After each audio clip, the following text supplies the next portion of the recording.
Ano ang UI? Sa training camp, may tinatawag tayong UI or under instructions. Ah, alam ko maraming nakaka-experience sa inyo nito. Ang UI, sila yung mahuhusay at magagaling na mga trainees. Mahusay gumawa ng paraan para makatakas sa exercise at malasan at magagaling magpresenta kahit hindi alam ang gagawin.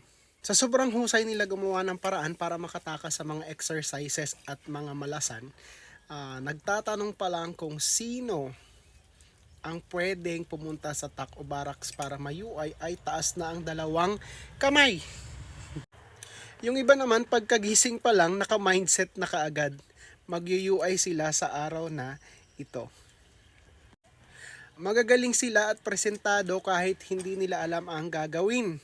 Sa bahay nila hindi marunong magbunot ng kahit na mga damo, hindi marunong magwalis, hindi marunong humawak ng martilyo, pero pagdating sa training camp, nagiging magaling na karpintero, magaling na hardinero, magaling maglinis, at kahit hindi marunong magluto, nagiging kusinero. Masarap ang buhay ng isang UI o under instructions. Ligtas sa lahat ng bagay. Pero kapalit nito ay ang paghina mo pagdating sa agility test. At minsan dahil UI ka nga, sabi mo mahusay at magaling ka, ginagawa mo rin itong paraan o dahilan para kahit mababa ang score sa agility, sinasabi mo kasi palagi akong UI, hindi ako nakakapagpalakas.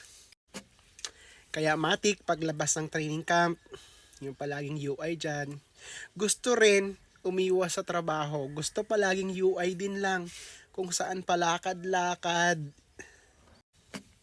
Sana, kung isa ka sa mga na-UI noon, sa loob lang ng training camp, wag nang gawin Saril Makoy. Saril Makoy, walang UI. Ang kailangan, serbisyong totoo at tapat. Sa lahat ng mga tak-okon nakapag-UI sa akin, thank you very much.